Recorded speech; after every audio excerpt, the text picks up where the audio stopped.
Merry Christmas, everybody, and I'd like to start you off with this thought. It's a good job that the three wise men didn't drive an EV. Otherwise, you wouldn't be sat at home eating your Christmas dinner and watching me on YouTube. And the sooner that these people shut the trap and let the people who sell EVs do the job and get back to what they should be doing, selling on features and benefits and not on price. As soon as you have to sell on price, game over. That's it. Let them get on with the job. You keep your mouth shut, and the more you keep your mouth shut, the less stupid you will look, rather than coming out with stories like this.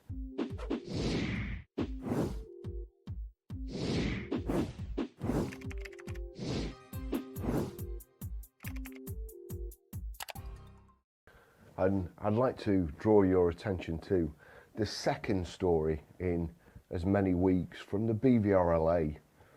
And it really doesn't paint EV owners in a good light. And this must be the way they see them. It's from the head of the BVRLA. He released a story saying if the 3p per mile tax came out on EVs, he expected it would start a wave of clocking. You'd risk getting a criminal record for 3p a mile. That's what he thinks of EV drivers. But getting an EV, that's all about saving the planet, isn't it? It's not about cost, it's about saving the planet. And it actually reminds me of a film I watched when I was a kid. Loved the film, Warren Beatty, Heaven Can Wait. He's a football player. He gets knocked off his bike, I think, and the angel takes him before he's ready. What the angel doesn't know is he's so fit and he would have pulled through. So he was taken before his time, and they have to get him back to earth. So they put him in the body of another guy who just dies, Leo Farnworth, and he kind of runs his company, but the way a footballer would run a company. One thing in particular that stuck in my mind was one of their companies canned tuna. When they caught all the tuna, they accidentally caught some dolphins, and the dolphins died. And he was absolutely disgusted. So he asked, why couldn't they stop this? And of course, it was down to cost. The cost of separating the dolphins from the tuna would be too much. So Warren Beatty says, let's be the guys. Over to you, Warren. What if we had a good guy tuna company that was on the porpoise team? A lot of these guys would buy that so the kids wouldn't get mad at them. I don't think they're taking into account the expense. And if it costs too much, we charge a penny more. We make it part of the game plan. Would you pay a penny to save a fish who thinks? And I remember thinking then, yeah, I'd pay extra. You know, if it was for a good cause, I'd pay extra. But that doesn't seem to be the case with everybody. And especially this, as I say, this, it made me chuckle. Absolutely made me chuckle. That it would cross anybody's mind that 3p a mile charge would stop them going home for Christmas. In fact, I think the story shocked Chris Rea so much, he gave up.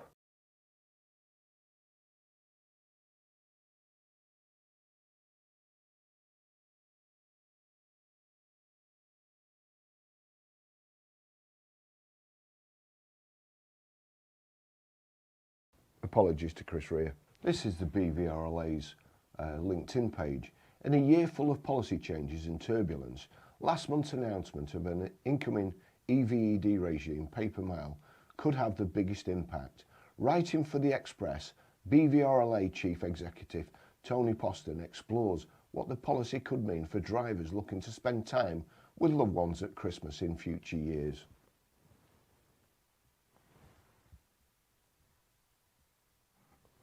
The BVRLA is actively representing member views on this topic to ensure policymakers are aware where its introduction will carry the biggest impact. If you think that's the biggest impact and you think that your members and drivers think like this, there's something wrong with you.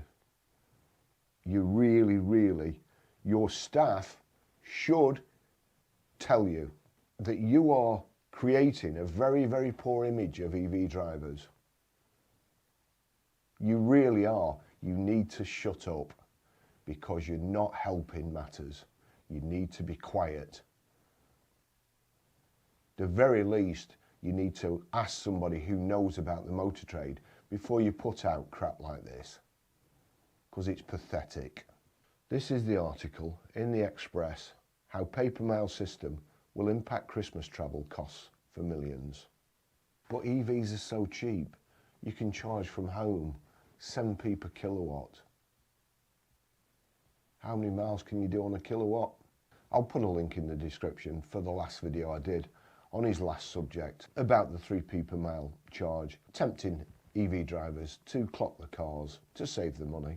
This is by Toby Poston, CEO of BVRLA, Tuesday, December 23rd, 2025. Every Christmas, millions of drivers head out on familiar routes to family reunions, social events, long-standing traditions, the list goes on. Under the government's proposed paper mail (PPM) system, a 3p per mile charge for electric vehicles from 2028, those festive journeys might soon come with a new price tag.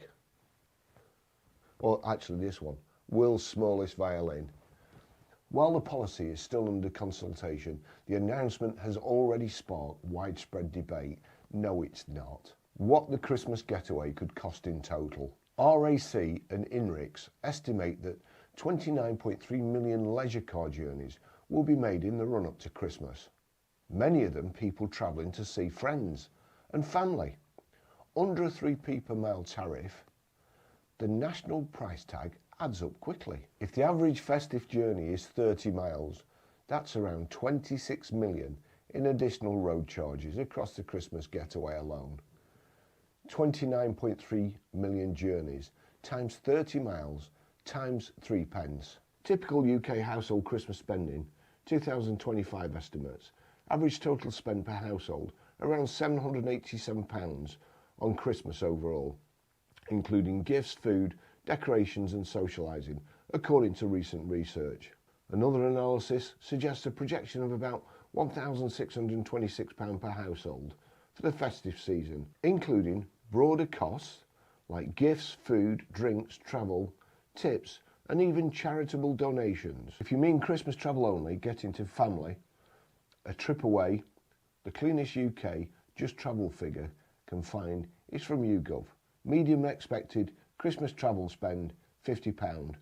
An average trip is 30 miles.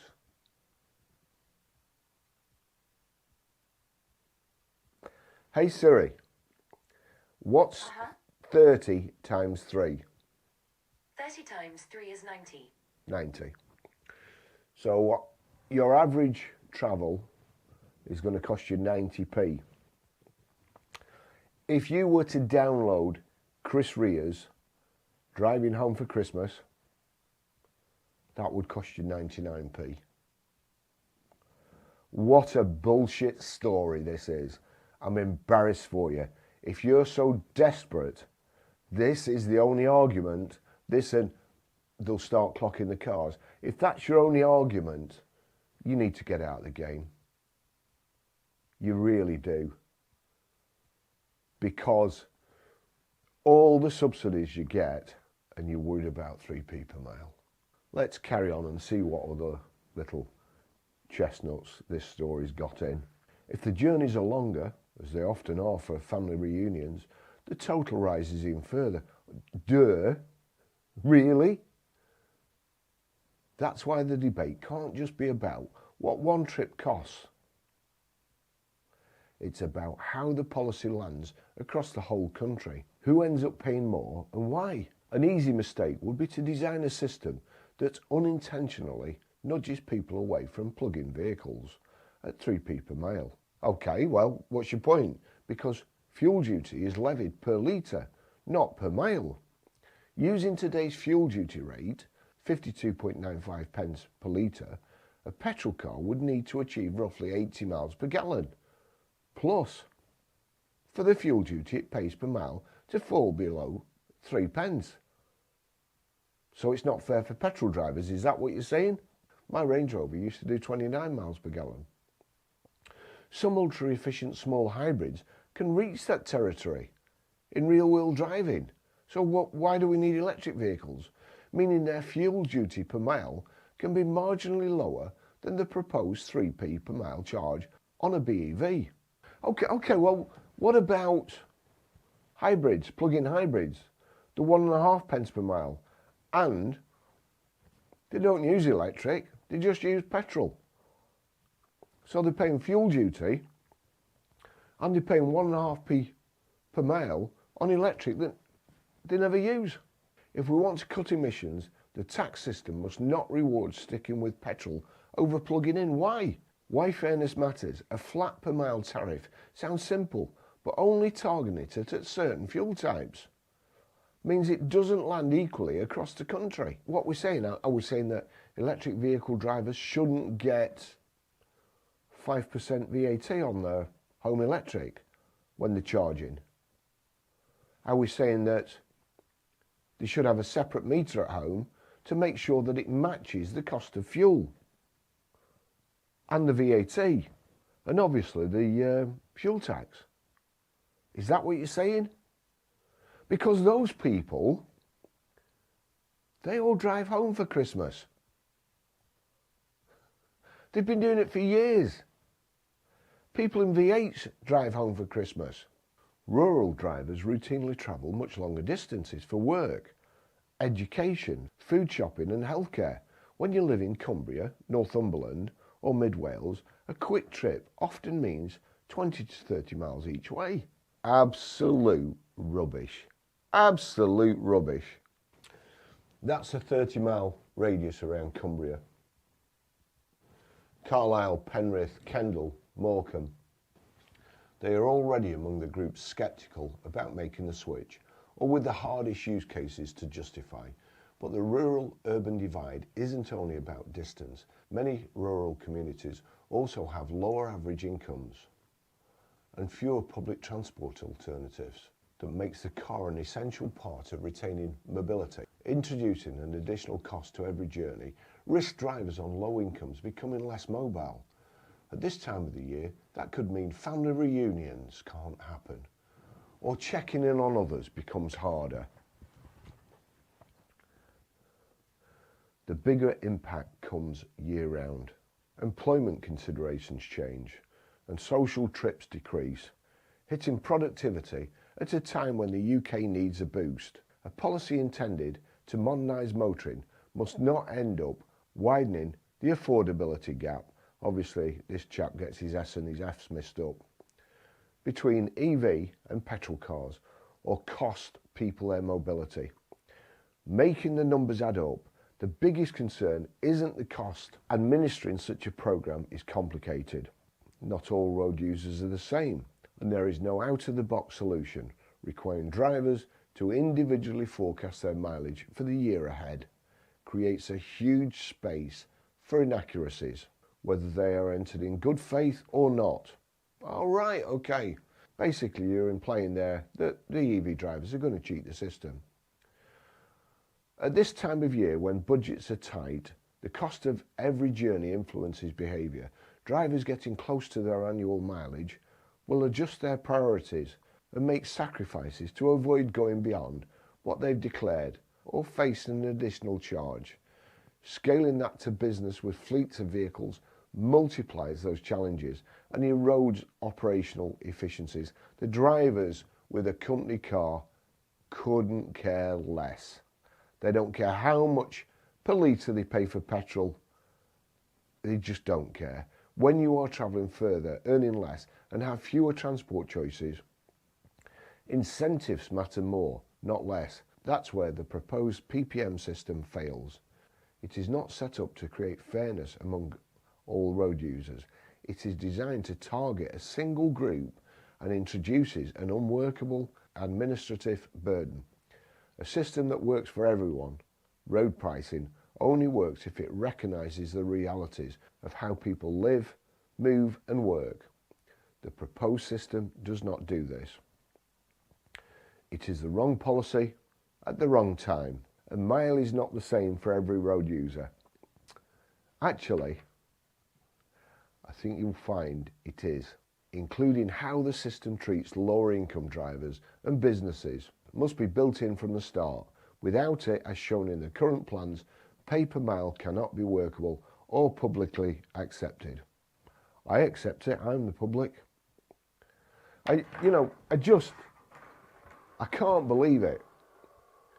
I can't believe anybody would come up with such a pathetic argument. The BVRLA, all these people, how many people do the BVRLA have working for them? Two arguments they've come up against the 3p per mile charge. EV drivers will clock the cars. They won't go home to see the family at Christmas.